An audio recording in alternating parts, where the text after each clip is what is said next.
Olá pessoal, está no ar mais um Oftalmocast, um podcast voltado para a saúde ocular e para dicas de saúde de toda parte do corpo também. Hoje a gente vai ter um episódio super especial, esse é o nosso episódio número 10, é um marco muito legal, a gente conseguindo espalhar a informação para as pessoas. Saúde é muito importante, que a informação chegue o mais rápido possível, porque quando chega o mais rápido possível, a pessoa fica preocupada e vai procurar o médico mais rapidamente. E quando o médico pega a doença no começo, é muito mais fácil de tratar do que quando já pega em estágios avançados. Hoje o tema do nosso podcast é problemas oculares em crianças. Vai ser um bate-papo bem legal, é uma dúvida que a gente vê bastante no consultório, mães preocupadas com a saúde dos filhos. Estamos aqui com um time super especial, doutora Tamires Magosso, especialista em glaucoma, catarata e também cuida das nossas crianças lá no Oftalmo Laser. Doutora Tamires tem uma formação super conceituada. Doutora Adriana Gonzalez Bueno, também uma médica super especializada, médica psiquiatra, fez graduação na Unifesp, Universidade Federal de São Paulo, uma das melhores faculdades do Brasil, fez residência médica também em psiquiatria lá e se especializou em saúde da mulher e gestante. Maternidade e saúde da mulher. Legal, muito bem.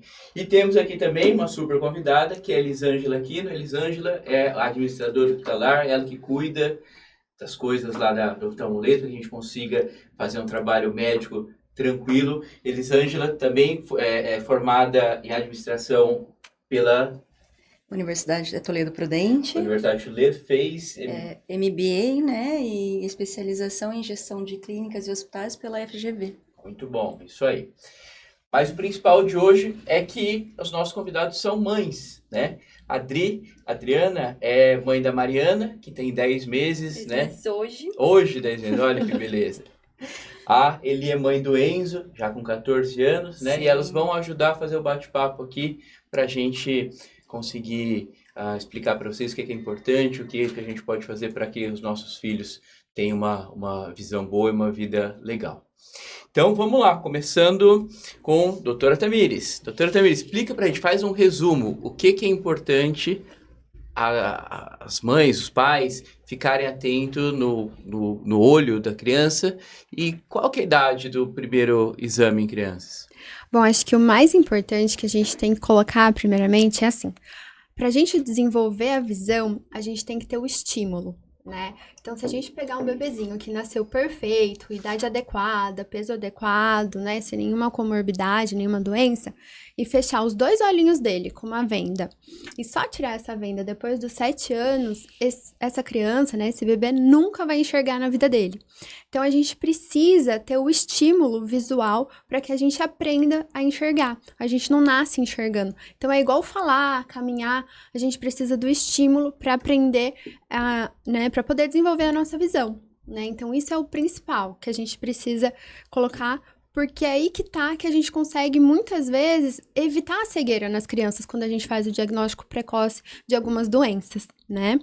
Por isso que se fala que o primeiro exame, se não tiver nenhum sinal de alarme antes, é entre os 6 meses e 1 ano de idade, né? Segundo a Sociedade Brasileira de Pediatria, desculpa.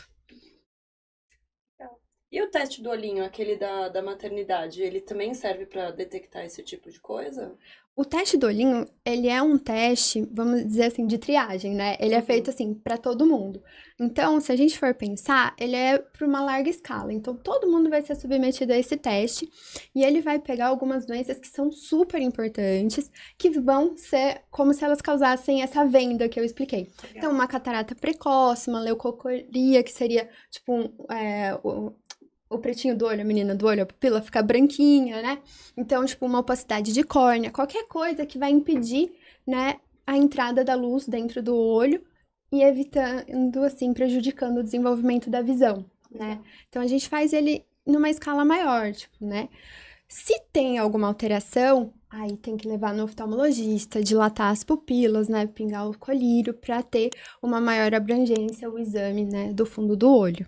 Entendi. Doutora, ainda para os doutores, a pergunta, né? Enquanto maternidade ainda, né? O bebê recém-nascido, quando ele precisa, né? O bebê ele precisa fazer o tratamento de fototerapia, que ele que é o banho de luz. As mães geralmente ficam apreensivas porque tem que ter a proteção dos olhinhos, né? Não pode ficar exposto à luz e, assim, praticamente na maternidade a gente nem dorme com medo do bebê ficar exposto. E quais são os riscos realmente em relação ao olho e se precisa, né, depois desse tratamento, a criança, o bebê, ele precisa passar por um exame mais aprofundado oftalmológico para verificar se não gerou nenhum dano ou risco ocular nesse tratamento.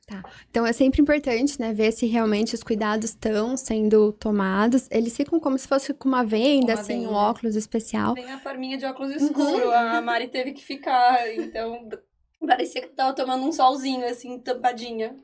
Fica até bonitinho, né? Então, assim, mas tem que ter realmente esse cuidado, porque senão a luz, qualquer luz muito forte, né? Até aquela brincadeira tipo de laser, que criança tem mania às vezes de colocar um no olho do outro, aquilo realmente pode afetar a retina, né? Acho que a doutora pode até falar melhor em relação a isso, mas realmente a luz muito forte, a exposição à luz pode causar comprometimento das células da retina. Sim, na retina, quando tem um excesso de luz, pessoas que ficam expostas ao sol, olhando para o sol muito tempo. Essa semana mesmo eu peguei um paciente que ficou olhando por 30 minutos para o sol e provocou uma lesão nos fotorreceptores, nos neurônios da retina. A gente até pergunta, mas por que você ficou olhando para o sol? Ah, porque eu estava me sentindo que eu estava sendo energizado pelo sol. E eu não lembro de ter visto nenhuma lesão em bebês provocada por excesso de luz, tá? É importante fazer o exame oftalmológico do bebê com o banho de luz ou sem, né? O exame oftalmológico tem que ser feito em crianças. Perfeito. Legal, e você falou que existe catarata em criança e bebê, porque catarata é um negócio que se desenvolve em idosos, né? Bom, catarata, na verdade, é qualquer opacidade, né, da lente natural do olho, que é o cristalino. Então, essa opacidade, ela pode acontecer em várias fases da vida, né? O normal, né, o fisiológico, assim, de acontecer, que é igual ruga e cabelo branco, é na idade, né, depois dos 60, mais ou menos. Mas algumas vezes, raramente, pode acontecer do nenê nascer já com catarata, né? Igual nasce alguns bebezinhos assim com tufinho de cabelo branco, também pode nascer com catarata, que é a catarata congênita. E é aquilo que eu expliquei da venda. Quanto antes esse problema for resolvido, maior o potencial dessa criança enxergar, né, com esse olho.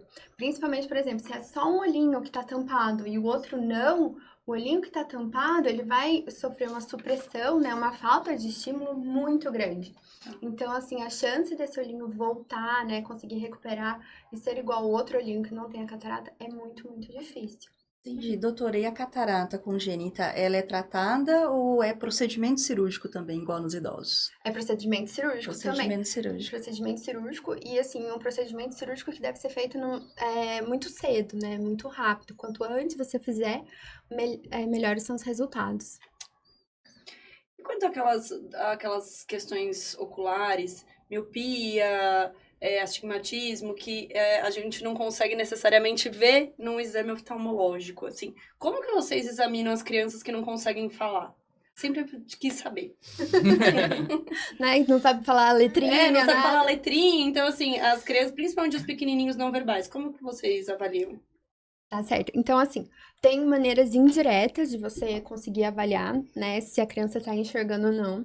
Então, se ela segue o objeto, se quando você tampa um olhinho e deixa o outro aberto, se ela fica nervosa, irritada. Então, pensa, se o bebezinho não tá enxergando com o olho e você tampar o olho bom dele, ele vai ficar desesperado. Ele começa a chorar, ele vai empurrar sua mão, ele vai ter um comportamento que você vai perceber que aquele olhinho tem alguma coisa de errado, né? Então você consegue ver por essa maneira indireta se ele acompanha os objetos ou não também, né? Isso, mas também existem os cartões de Teller, que eles são umas listras assim, e conforme elas são maiores, né? E elas, tipo, são listas preto e branco, assim. E aí as maiores, tipo, é quando pra bebezinho menor e quanto mais fininha significa que melhor ele tá enxergando. Então você se posiciona atrás e você consegue ver se ele tá fixando o olhar ali ou não. Ah, que legal, bem interessante. E pros maiorzinhos, né, que já interagem, mas ainda não conseguem, tipo, não sabem as letrinhas, os números, nada, dá pra gente fazer de forma mais lúdica. Então dá pra ser com figurinha, né, tem umas figurinhas, ou também tem o E, né? Que é tipo um E. Na verdade, não é um E, né? Mas parece um E. E aí dá pra ensinar, então, a criança a fazer com a mãozinha pra um lado, pra cima, legal. pro outro, pra baixo, né? Indicando as direções, então. Isso. A gente faz tipo um joguinho e fica mais fácil. Boa, legal. Muito bom, muito bom. E fora a catarata, existe outras doenças que podem afetar o olho das crianças? Bom, uma coisa que está crescendo muito o número, né, é o problema da retinopatia relacionada à prematuridade, né? Então, aumentou muito o número dos prematuros, principalmente, né, com fertilização in vitro. Hoje, o suporte à gestante é muito melhor do que era antigamente, né? E o suporte ao recém-nascido também. Então, aumentou bastante o número de prematuros e, consequentemente, também aumentou bastante o número de retinopatia relacionada à prematuridade. Então, tem, né, aquilo que você perguntou da mãe na maternidade, tem que ficar bem atenta, né? Então, assim, ver se o bebezinho nasceu muito prematuro, tem que ter um acompanhamento do oftalmologista dentro da UTI neonatal, né? Porque quando diagnosticado precoce, sempre vai ter, né, um melhor resultado final. Então, tem isso em relação à prematuridade. Outra causa importante, né, também, de alteração visual em bebezinhos é questões de doenças. Então, rubéola, toxoplasmose, zika, né? Então, tomar muito cuidado na gestação, fazer o pré-natal certinho, para ver se você já tem imunidade contra isso, ver em relação às vacinas, né? Que isso muda muito, né, o que vai acontecer com o bebezinho. E tem o glaucoma também, aí tem um monte, né? Um monte de doenças. O olho é pequenininho, mas existe É um universo centenas ali dentro. de doenças que pode afetar os olhos e das crianças também. O que é importante, assim, a gente sempre tentar ver, porque, assim, criança, ele se adapta muito fácil. Então, se a criança enxergar bem com um olho e não enxergar bem com o outro, às vezes os pais não vão perceber, sabe, quando é pequenininho. Acaba percebendo ali, talvez ali pelos 5, 6 anos de idade, tipo, começa a fazer um esporte, por exemplo, coloca a criança pra jogar ping-pong, jogar tênis. E a criança não acerta a bolinha, tipo, não consegue acertar a bolinha. E aí, tipo, nossa, tem alguma coisa de errado. Ou na escola, na educação física, tipo, nossa, tem muita dificuldade, tipo, de fazer algum exercício, alguma coisa. Ali, às vezes, acabam percebendo. Então, como a criança se adapta muito fácil, se ela enxergar só com um olhinho, por qualquer motivo, né? Tipo, até uma diferença de grau, aquilo que você perguntou da miopia e hipermetropia. Então, se a criança tem um grau muito diferente de um olho para o outro, isso vai causar uma baixa de visão. E a gente não vai perceber, porque eles se adaptam, né? Então, por isso que é tão importante a consulta no oftalmologista. Mas além da consulta, eu parando porque eu tenho que programar para Mari. Que outros sinais que eu posso tentar identificar antes de virar escolar? Porque você falou que é até os 7 anos. Então, assim, para eu ficar de olho com 2, 3 anos, quais os outros sinais que eu posso ficar de olho? Bom, acho que o que dá pra você ver um pouquinho mais em casa, assim, seria essa questão da atenção, né? O tanto que, tipo, ela segue os objetos. Dá pra você testar em casa de tampar um olhinho, tampar o outro, pra ver se ela reage, como ela reage, né? Principalmente com mãe, tipo, a criança não vai reagir mal se você tampar um olhinho dela. Uhum. Entendeu? Agora, tipo assim, se ela reagir mal, tem algum sinal de alarme, porque não é normal, né? Então, isso vale a pena procurar o oftalmologista, né? Mas mesmo não tendo não tendo nada, Tem que levar. Tem que precisa levar. levar para fazer o exame, porque com o exame a gente consegue detectar coisas que no começo são assintomáticas, que a criança não sente nada, né? Como alguns tumores, como o retinoblastoma começa pequenininho e quando dá sintoma já passou do tempo de tratar. Esse era aquele que a gente via que um olho ficava vermelho e o outro não, da criança, que agora a gente não tem mais foto analógica, não Pois acontece é. mais O isso. flash, né? Mas é esse o tumor de criança. Sim. Um dos sinais do retinoblastoma é essa leucocoria, né? Que o normal é quando você bate uma foto à noite com flash. O normal é voltar o reflexo vermelho do olho e o olho que está afetado volta o reflexo branco. Tá. O retinoblastoma dá isso também, mas existem outras doenças que também pode levar essa leucocoria, esse reflexo alterado. Tá. Se viu isso, tem que levar correndo no médico para fazer o exame. E se não viu, também tem que levar no médico para fazer o check-up, a Legal. rotina. E a parte de telas, que hoje o mundo é super digital, né? A gente fica olhando para o celular grande parte do tempo. Isso afeta a visão, ainda mais crianças, né? Que tem Adolescentes, como você viu, né? Que deve adorar jogo. Tela, tudo é em função do celular, né? Mas a parte de gamers, né? Porque hoje a convivência deles é online. Então, os amigos estão cada um na sua casa, não tem essa interação presencial, vamos jogar um futebol. A maior parte do tempo é jogos online. E aí preocupa muito porque é um excesso grande, né? Sim. E aí, quando a mãe tá trabalhando, né? Essa questão de adolescente, então, de que maneira, né? Até para orientar os adolescentes, né? Essas crianças, desses cuidados mesmo, né? O que eles têm que estar atento, né? E evitar um pouquinho. Bom, então assim, acho que dá pra gente separar também por fases, assim, né? O ideal é que até os 2 anos de idade a criança não tenha nem acesso à tela, né? Então, assim, Você sabe quanto isso é difícil? eu não sou mãe ainda, mas eu imagino que muito, né? É os desenhos que acalmam. Isso, galinha pintadinha, tem vários Mondovita. aplicativos. Porque hoje em dia o celular é a chupeta da criança. Coloca o celular, ela fica olhando lá e fica quietinha. A Mari, ela vê a tela da Alexa, que nem um negócio interativo, é só uma tela acesa, ela já tá, ela olha, ela segue, só de ver, não precisa nem mexer, não precisa nem ser a galinha pintadinha. Não precisa nem falar, nem cantar, né? Mas o ideal seria, né? Então, óbvio que é muito, na vida, né, no cotidiano, é muito difícil. Assim também, depois dessa idade, o ideal é que a criança seja exposta, né? Criança, adolescente, na verdade, todo mundo, né? Deveria fazer isso. É no máximo 2 horas de tela por dia, né? Então, sempre é difícil, né? Se pra gente é difícil, né? Pra eles também. Então, o ideal é que quanto menos exposição tiver, melhor. Em relação aos olhos mesmo, né? O que apareceu nos estudos é que ele pode aumentar a miopia, que é a dificuldade de enxergar para longe, né? Então, isso é o que pode afetar nos olhos. Mas eu acho que a Adri pode falar um pouquinho mais do que pode afetar em relação à vida, que é mais importante às vezes, né? O que a gente vê hoje é que tem alguns estudos, né, que demonstraram uma correlação de crianças expostas a telas desde muito cedo, com diminuição de QI, né? Então, são crianças que têm dificuldades de desenvolvimento, mas eu acho que mais do que isso, o desenvolvimento social de interação. A gente for parar para pensar a tela, por que vicia a criança? E nos vicia também. É um estímulo igual uma droga, igual álcool, igual cocaína, igual jogo. Fica aquele estímulo o tempo todo no cérebro da criança, a criança fica hiperestimulada, ela dorme pior, ela tem dificuldade de concentrar para ler um texto, porque ela está acostumada a ver o TikTok passando toda hora, ela tem que sentar para estudar, ela não consegue. Então, assim, uma vez que a tela é um tipo de vício. Então, você está expondo uma criaturinha que, teoricamente, não tem controle de impulso. Você pega uma criança de 2, 3 anos, se já é difícil para um adulto lidar com o vício, imagina uma criança que é só, eu quero aquilo agora. E aí a gente vê aqueles escândalos da criança quando o pai tira o celular, se joga no chão, porque aquilo é a droga dela, ela quer o tempo todo. Então, e isso diminui a vivência, diminui o repertório da criança. É aquela questão que eu vi da miopia, né, que as crianças antes se enxergavam ao longe porque brincavam, agora elas ficam só no celular.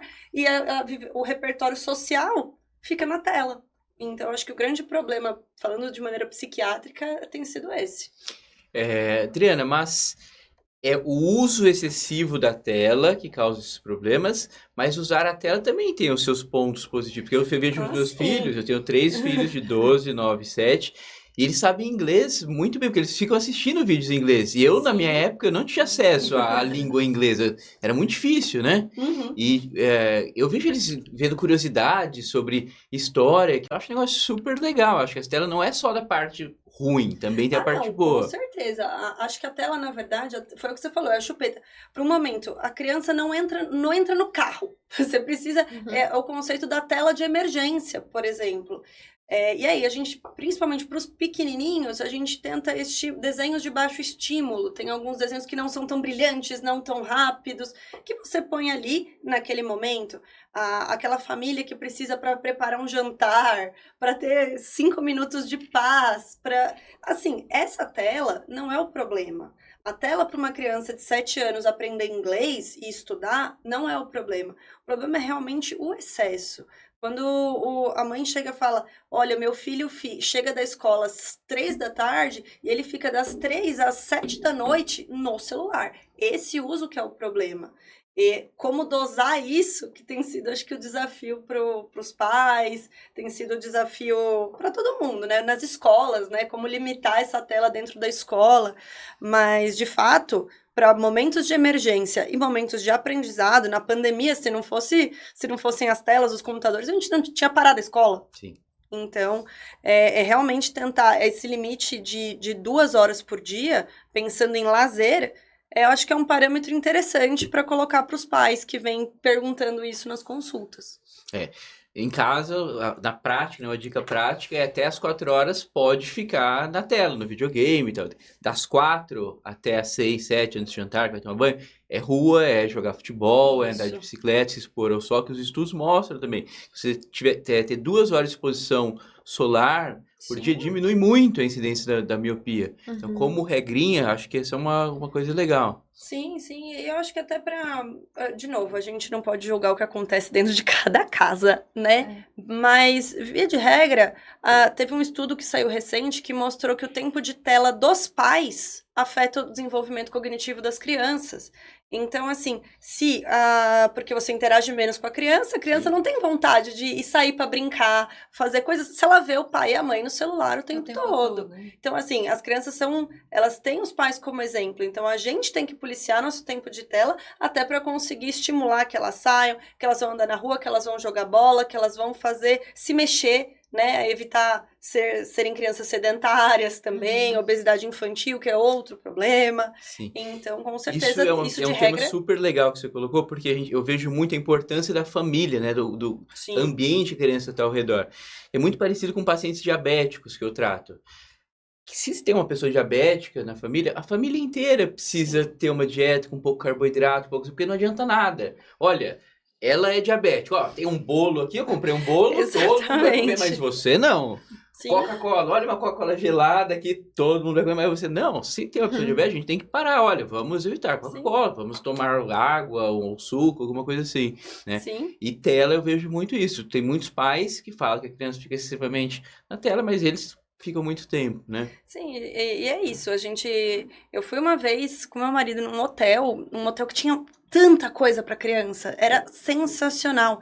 Tinha várias famílias que, juro, sentava o pai com uma tela aqui vendo futebol, a mãe mexendo aqui, as 2 crianças com tablets gigantes e ninguém conversando, sabe? Num ambiente que era para ser um ambiente de família. Não é que o pessoal tava ali estressado de um dia de trabalho. Era uma família de férias, todos na tela. Então, eu acho que a questão da tela, não só para as crianças, ela é necessária um detox da família inteira. Porque a criança que fica 7 horas no celular, ela não aprendeu sozinha. Ela tem que, então, ter, de fato, esse envolvimento coletivo. Então, quando a gente tem que pôr isso para os pais, é uma responsabilidade a mais que a gente coloca, mas que eu acho que é necessário. Criança é uma esponja, né? O que ele absorve tudo, né? Tipo assim, então não adianta você falar que tem que fazer se você não der o exemplo. Exatamente. Então a dica é muito mais para os pais, né? Mudança de comportamento. Não, com certeza. Quem tem que pôr limite é isso. Estrutura e organização para que desenvolva, né, e tenha mais tempo com os filhos. Sim, foi o que eu falei. A criança, ela não tem controle dos próprios impulsos. É o pai e a mãe que vão pôr esse controle. Vai chorar? Vai chorar. Mas até você conseguir pôr alguma coisa no lugar. Depois isso tende a melhorar. Legal, muito bom. E me fala uma coisa. Qual o problema de se não tratar uma criança e essa criança ficar com déficit de visão? O que pode acarretar esta falta de cuidado em detectar problemas na criança? Bom, acho que o que a gente pode falar nessa área aí é em relação à ambliopia, né? O que é a ambliopia? É quando a gente não enxerga bem de um olho só. né? Então, assim, porque em relação, quando a gente não enxerga com os dois olhos, acho que todo mundo sabe as dificuldades, mais ou menos. Mas quando não enxerga com um olho só, eu acho, né, que é uma coisa, é o que eu acho que passa mais batido, assim, no desenvolvimento da criança. As principais causas disso é estrabismo, né, o olhinho torto. Então, depois dos 6 meses, se o bebezinho tá apresentando qualquer movimento ocular irregular, deve ser avaliado, né? Se for um desvio fixo, até antes, né? Então, assim, por exemplo, o olhinho só fica olhando para um lado. Tipo assim, esse bebezinho tem que ser avaliado, tipo, logo que os pais perceberam essa alteração.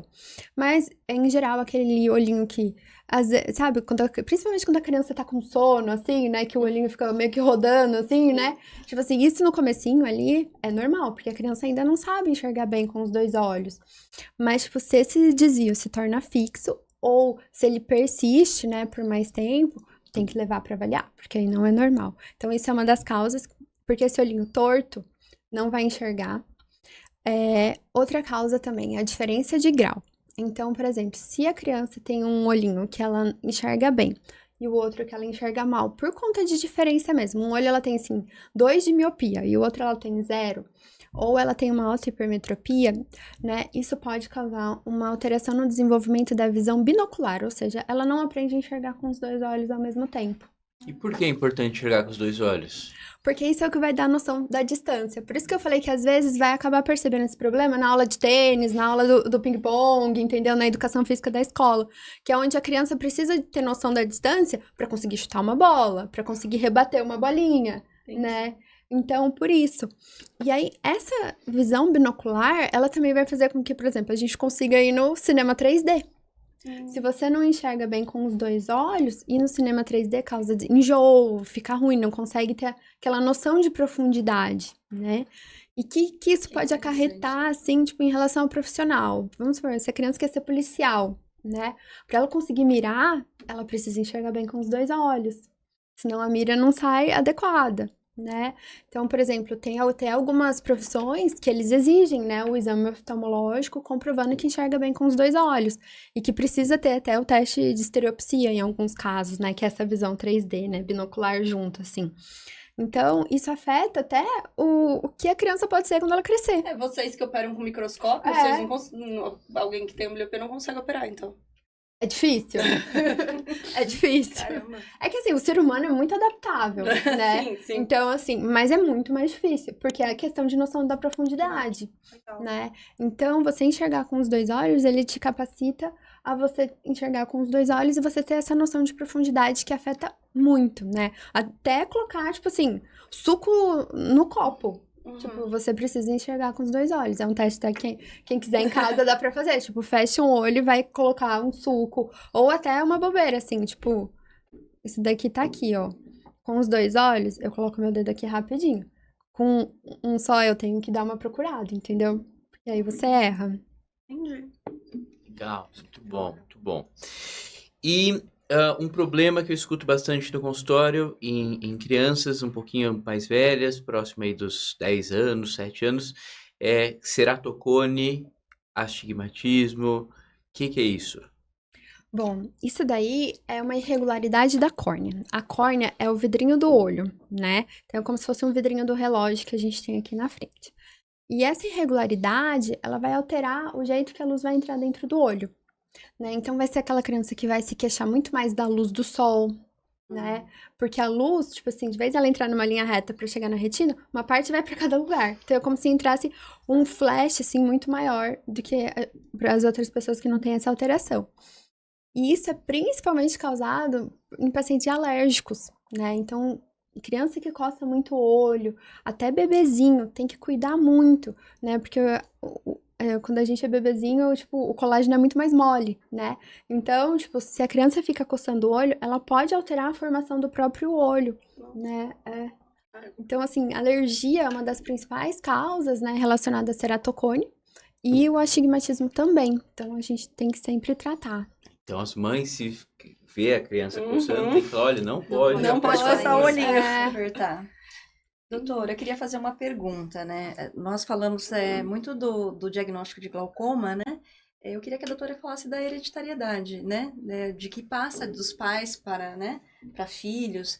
Eu trato e faço acompanhamento de suspeita de glaucoma já há 10 anos, desde o tempo que eu já estou na oftalmolaser, porque a gente descobriu lá a suspeita de glaucoma, e o Enzo acompanha desde os 7. E tanto eu como o Enzo, nós fazemos acompanhamento por suspeita de glaucoma por essa alteração, né? Eu queria que a doutora falasse um pouco mais dessa situação, né? E como as mães e os pais têm que se precaver e fazer o acompanhamento de fato. Bom, então assim, o glaucoma ele é uma doença do nervo óptico, né? É uma doença degenerativa e progressiva.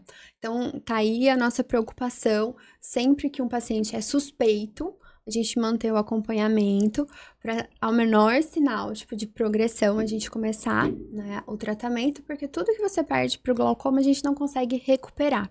Então, isso que é o pior, né? O glaucoma, ele pode ser congênito também, assim como a catarata, né, que tem crianças que nascem, o glaucoma também. É um pouquinho diferente os sinais, né, então, assim, só para esclarecer, quando o glaucoma congênito, lembra que eu falei que o colágeno é mais molinho, né, então, a hora que a pressão do olho aumentar, o olhinho também vai crescer de tamanho, então, é aquele bebezinho que tem o olho bem grandão, assim, né. Então, isso, ele também vai ter a fotofobia, né, ele vai ter uma sensibilidade bem maior à luz, e ele fica lacrimejando esse olho. Então, se a mãe vê esses sinais no bebezinho, um olho ou os 2 olhos, sempre levar no oftalmologista, né? Porque quanto antes tratar, melhor é o prognóstico visual. E em relação aos mais velhos, assim, então essa alteração do fundo do olho, né, do nervo que a gente olha lá, ela pode acontecer por outras causas também, não necessariamente por glaucoma, tá? Mas a gente sempre vai investigar. Quando tem casos na família, né, é muito maior o risco da gente vir a desenvolver a doença, né? Então, assim, a causa genética do glaucoma não dá para ser excluída. Mas também pode pular gerações. Então, às vezes, o paciente vai lá e fala, nossa, mas não tem ninguém na minha família.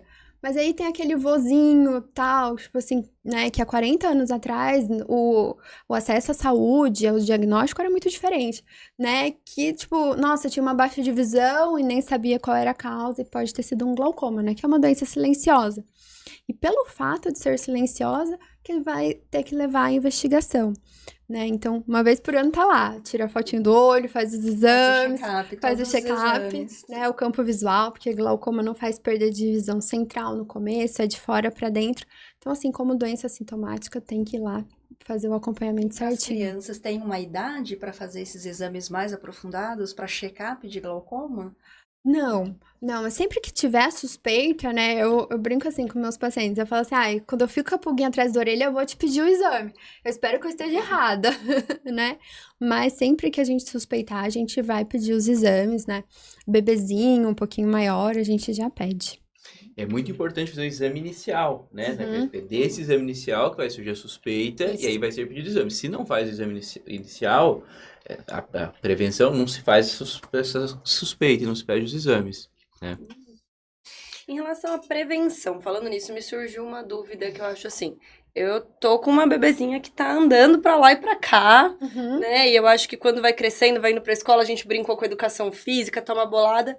O que vocês recomendam pra gente prevenir acidente com o olho? Que acho que isso é tem aquela famosa frase de vó, vai que pega no olho. O que vocês recomendam pra gente orientar as crianças a se protegerem? Olha, é um negócio difícil, né?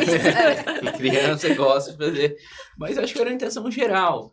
Porque falar, olha, não faça isso, porque pode acontecer um acidente. E eu tendo alguns casos, tipo, de criança brinca com a faca e sem querer vai tentar abrir uma coisa e vai no olho a faca, entendeu? Não é pra deixar a criança com uma faca na mão. É uma tesoura, com ponta, né? Alguns esportes que possa ter bolinhas pequenas que podem bater no olho, pode-se usar óculos de proteção. Mas é muito difícil, porque fazer um esporte com óculos, soa, embaça, não é tão prático, né? Da teoria até que é legal, mas não é tão prático, né? Eu acho que são orientações gerais. Assim.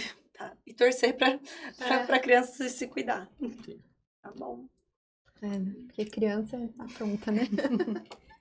Doutor Marcelo, eu queria fazer uma pergunta. A gente fala dos cuidados das crianças, dos bebês, e aí me surgiu aquela questão que nós ouvimos muito. A mãe, enquanto gestante, podem ocorrer algumas doenças oculares e desenvolver durante a gestação, quais são os cuidados? Porque não é muito frequente a gente ver uma mãe gestante passar por avaliação oftalmológica no consultório. Quais são os cuidados, né, que pode se orientar para essas mães? Porque a gente sabe que tem algumas doenças como a diabetes, né, a pré-eclâmpsia, e o que isso pode afetar o olho dessa mãe gestante? Olha, então a gestação é um período que os hormônios ficam todos alterados, isso pode descompensar bastante a diabetes e pode ter um avanço muito rápido a retinopatia diabética. Então, diabetes, aumento de açúcar no sangue, esse aumento de açúcar no sangue vai lá e começa a provocar lesões nas veinhas do fundo do olho, nas veinhas da retina. Quando você está gestante, esse nível de açúcar pode aumentar demais. E eu conheço casos que em 3 meses a pessoa estava 100% de visão e fica praticamente cega, né? Então, qualquer alteração de visão é muito importante passar por um médico oftalmologista para a gente detectar. Outra coisa, pré-eclâmpsia, uma das coisas que causa é o aumento da pressão arterial sistêmica. Esse aumento da pressão arterial também pode provocar hemorragias, exudatos duros, vários problemas. É muito importante o médico obstetra que estiver acompanhando a gestação ficar atento e fazer o exame do mapeamento de retina, o exame oftalmológico o mais rápido possível. Bom, doutor, você como especialista de retina, eu acho que uma coisa que a gente podia abordar é o retinoblastoma, né? Que foi uma doença que entrou bastante na mídia por conta da filhinha do Thiago Leifert, né? Sim, retinoblastoma é uma doença muito séria, é um tipo de câncer que cresce dentro do olho e esse câncer, ele só é detectável com o exame oftalmológico, o mapeamento de retina. Tem que dilatar o olho da criança e a gente tem que ver lá dentro da retina. No começo, o retinoblastoma é muito pequenininho, imagina uma sementinha de feijão. E a pessoa não sente nada, ainda mais uma criança que não sabe, né, se expressar, falar o que está sentindo.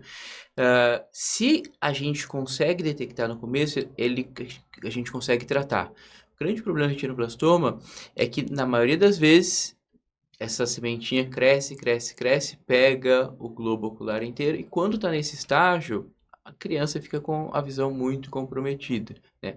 Que é onde a grande maioria dos diagnósticos são feitos. Então, existe uma grande orientação que o Thiago Leifert auxilia a fazer, que é toda criança tem que fazer o exame de mapeamento de retina. Consegue detectar retinoblastoma, consegue detectar o glaucoma, catarata congênita, leucocoria, consegue detectar um monte de doenças. E não dá para esperar a criança ter sintoma para então levar ao oftalmologista. Mesmo sem sentir nada, tem que passar para fazer esse exame oftalmológico uma vez para garantir que não passe nada. Qual é a idade ideal para fazer esse exame, doutor? Para as mães que estão em casa, assim, né? Qual é o ponto marco, assim, que é importante realmente levar e avaliar? Olha, a qualquer idade a criança pode ser avaliada, tá? A partir dos 6 meses, 1 ano, 2 anos, quanto mais precoce a gente faz esse exame, melhor é para a gente conseguir detectar. Quanto mais precoce a gente detecta, mais a gente consegue dar um prognóstico visual, uma melhor visão no futuro da criança. Eu acho que, pensando nisso, a gente precisava realmente incluir o exame de rotina, igual a gente faz com puericultura, né? Uhum. Leva no pediatra de tanto em tanto tempo, acho que lembrar que tem que levar no oftalmologista de tanto em tanto tempo também. É importante, acho que pôr essa mensagem, que às vezes acha que é só quando tem problema, é só quando vai ver o só, já era, né? Já tá muito grande. Mas isso é uma coisa que eu vejo que tá mudando bastante, a cultura, né, dos pediatras. Então, os pediatras hoje, eles orientam muito mais, tipo, a levar a criança ali, né, entre 6 meses e 1 ano, do que antigamente, né? Antigamente tinha muito essa cultura, acho que talvez, né, não era médica ainda, então talvez tivesse até, não sei se tinham estudos suficientes também, mas, né, tinha muito isso, depois dos 7 anos, né? Legal, gente. Então, estamos finalizando aqui o nosso podcast. Acho que foi um bate-papo super legal. Conseguimos esclarecer várias dúvidas das mães. Que eu quero que vocês façam um resumo. Qual a mensagem que vocês mais gostaram? O que é mensagem para se levar para casa? Doutora Adriana? Eu acho que essa questão da prevenção, né, começar a enxergar o tratamento oftalmológico como preventivo, eu acho que isso é uma coisa que para mim é muito novo. E eu acho que a gente discutir essa questão das telas, né, e levar de fato o problema ocular e de desenvolvimento cognitivo que as telas podem causar em excesso, claro. Eu acho que isso é o que eu mais gostei, são os temas que eu mais gostei. Legal, muito bom, muito bom. Eli, o que você gostou? Gostei muito da questão que nós abordamos, tanto a orientação para as mães, os cuidados para as mães gestantes, bebês, né? E essa fase de filho adolescente, então o direcionamento e o cuidado que os pais têm que ter em casa, né, com os filhos, questão de excesso de telas, né, a importância do trabalho aí de prever esses sintomas para evitar qualquer doença ocular, né, que possa desenvolver. Muito legal, muito legal.